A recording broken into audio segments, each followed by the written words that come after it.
हमारा काम हो जाएगा, तब हम उन पे थोड़ा प्रेशर डलवाएंगे कि जी देखो ये हो रहा है, और मोदी जी शायद, देखिए प्लान सिंपल है।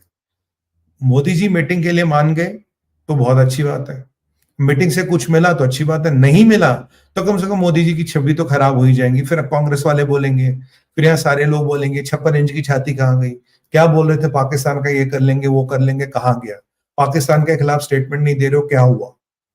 मतलब if you do you are doomed, if you don't do you are doomed. तो मुझे लगता है इसीलिए ठीक G7 जाने से पहले उन्होंने ये स्टेटमेंट जारी कर दिया और अपनी पोजीशन बहुत क्लियर कर दी। अगर हमें अपनी उनकी पोजीशन पता है, जो लोग ये खेल खेल रहे थे, जो लोग ये चक्रव्यूह बना रहे थे, उनको भी उनकी पोजीशन पता है, सबको उनकी पोजीशन पता है। तो मतलब, और अगर मैं बताऊं कश्मीर की वास्तविकता ये भी है कि वोटिंग तो 57.6% होती है, पर चुन के कौन आता है, रशीद इंजीनियर, जो एक सेपरेटिस्ट है।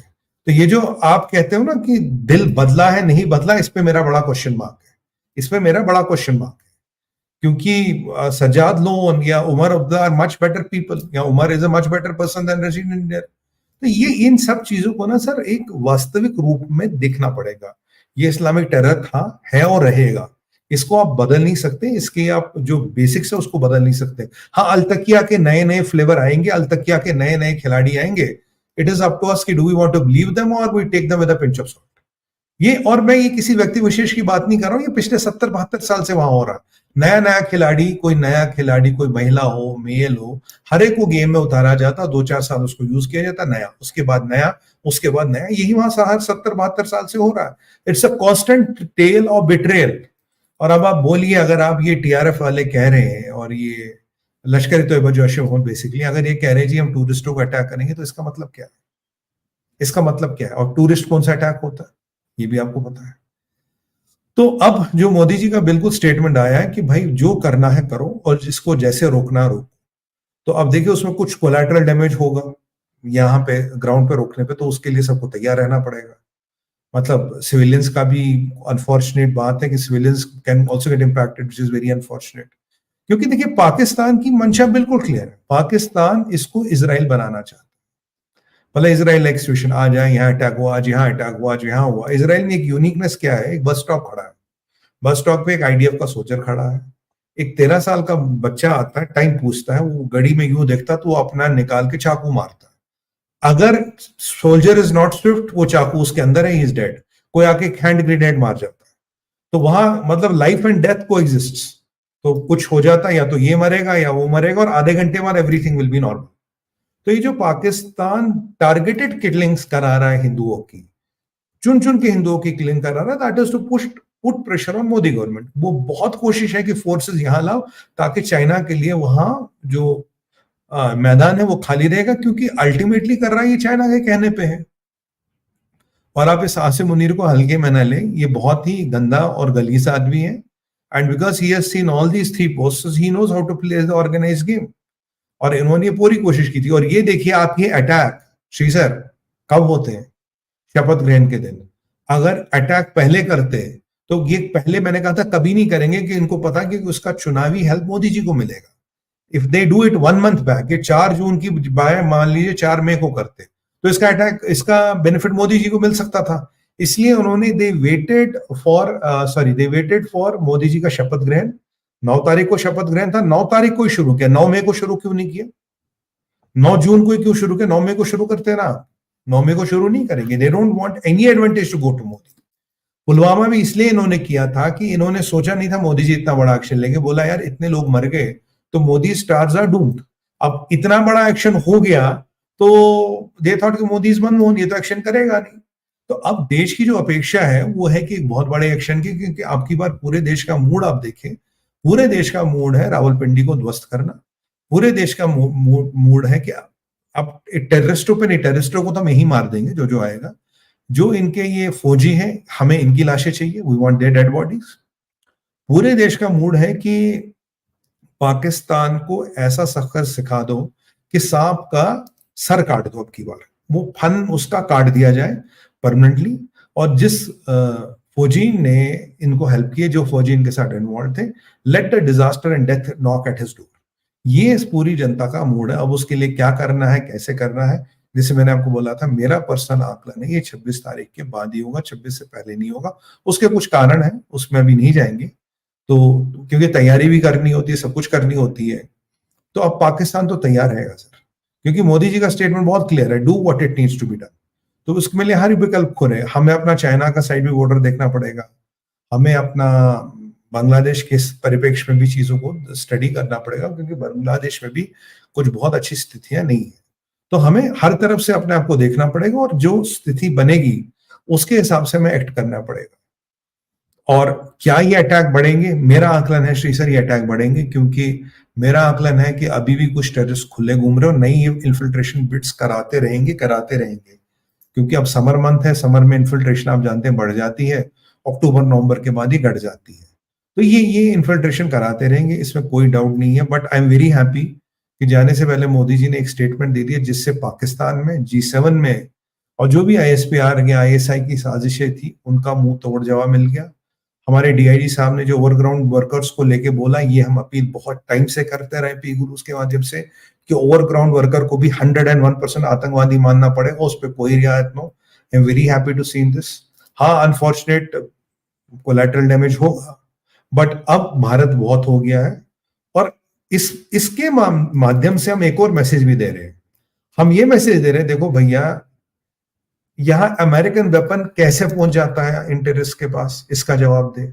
ये चाइनीज आर्मर पियर्सिंग बुलेट्स कहां से पहुंच जाती है इन टेररिस्ट के पास, उसका जवाब दे।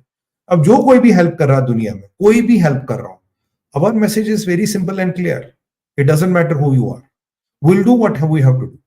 क्योंकि आप ये हमें जो रोज पिन चुवाने का काम करते हो, कभी यहां से कभी यहां से कभी वहां से, ये सब सिस्टम नहीं चलेगा।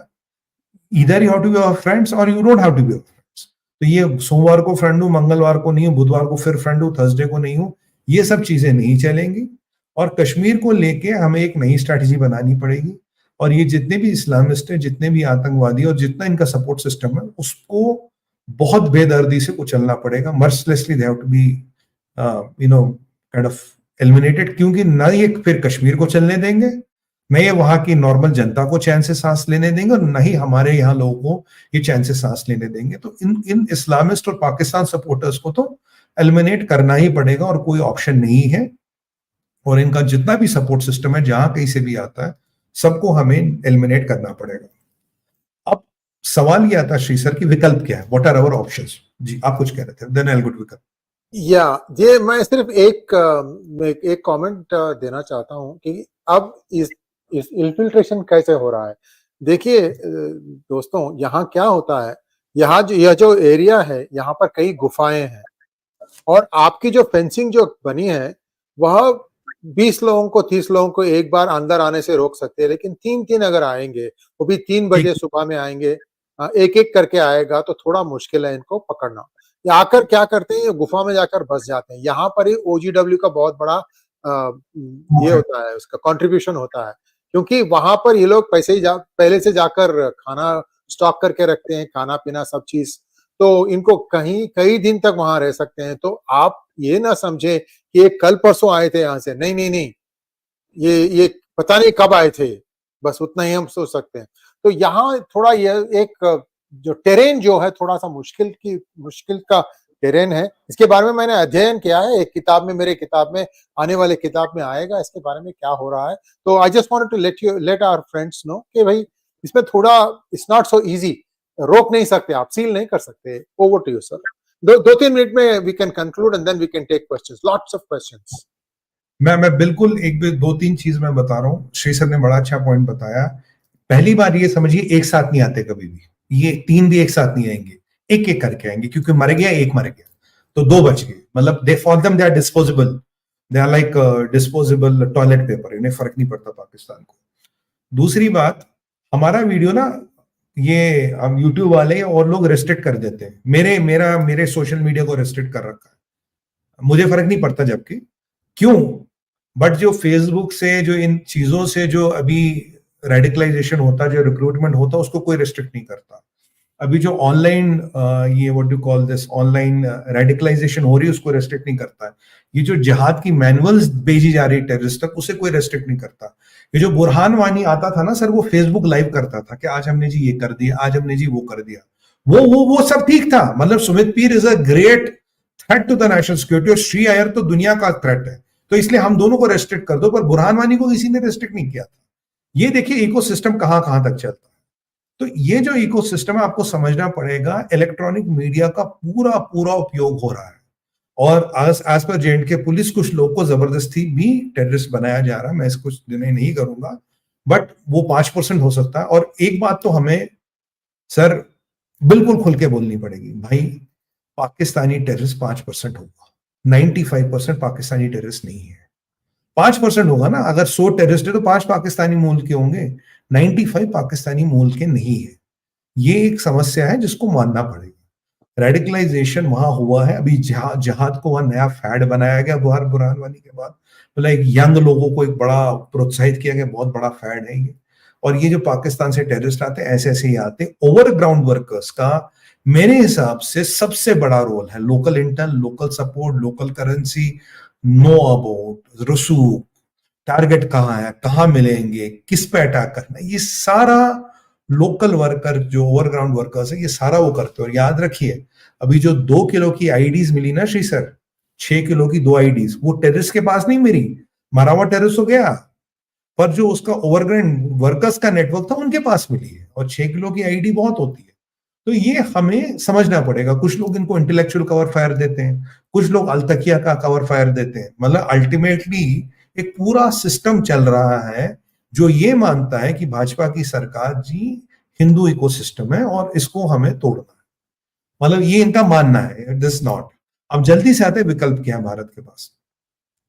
देखिए विकल्प भारत के पास है कि एक तो हम अगर हम सीज फायर को हम कंप्लीटली ना माने, वी कैन, जहां हमें लगता पाकिस्तान से जिस बंकर से इन्फिल्ट्रेशन होने की संभावना है, जिस बंकर से ये सब होने की संभावना है, we have every right to do a preemptive strike on that. दूसरा ऑप्शन है कि अब की बार we have to hit them where it hurts them most. इनको जहां सबसे ज्यादा हर्ट करेगा वो है रावलपिंडी, और इकोनॉमिकली जहां सबसे ज्यादा हर्ट करेगा वो है कराची। तो कराची और रावलपिंडी को लेके हमारा क्या प्लान है, और इनका जो ये आर्मी चीफ है आज का, who is the architect of Pulwama, I think इसके बारे में भी सोचना पड़ेगा। Time has come to think about him, क्योंकि रोज रोज बहुत तकलीफ देने लगा है ये। तो अगर इसको लगता है कि भाई ये मैं आईएसआई का चीफ रहा हूं, मैं मिलिट्री इंटेलिजेंस का चीफ रहा हूं, और मैं अब आर्मी चीफ हूं, आई एम सो इनविंसिबल, तो ये मिथ भी हमें शैटर करनी पड़ेगी। नोबडी इज इनविंसिबल, और कोई इनविंसिबल नहीं है। क्या हमें अफगानिस्तान को एक्टिवेट करना चाहिए? क्या हमें तालिबान को एक्टिवेट करना चाहिए? हमें बिल्कुल तालिबान को एक्टिवेट करना चाहिए। हमें हर फोर्स को एक्टिवेट करना चाहिए जो पाकिस्तान की वाट लगा सकता है। हमें अपना रसूख लगाना पड़ेगा आईएमएफ में, अमेरिका में, कि इन्हें पैसे ना मिले। हमें अपना रसूख लगाना पड़ेगा अमेरिका में कि भाई आप जो इनको प्लस माइनस सपोर्ट देते रहते हो ये आप बंद करो। हमें रसूख लगाना पड़ेगा हमारा यूरोपियन यूनियन में कि आप जो आगे पीछे इनको सपोर्ट करते हो ये बंद करो। और ये जो पाकिस्तानी में यूक्रेन में एम्यूनिशन वगैरह दे रहे हैं, एम्यूनिशन कहीं और से भी आ सकता है, तो पाकिस्तान के एम्यूनिशन की जरूरत नहीं पड़ेगी। हमारे पास विकल्प कहीं सारे हैं, पर मेरे को लगता है कि अब की बार न सर्जिकल स्ट्राइक से बात बनेगी न एयर स्ट्राइक से बात बनेगी। अब की बार पाकिस्तान को एक डिसाइसिव बॉडी ब्लो देना पड़ेगा, कहते हैं बॉडी ब्लो, जिससे उसकी शेप और आकार पूरा बदल जाए। ये हमें करना चाहिए, और उसी की तैयारी हो रही है, जहां तक मेरा आकलन है उसकी तैयारी हो रही है। और एक चीज इसके बाद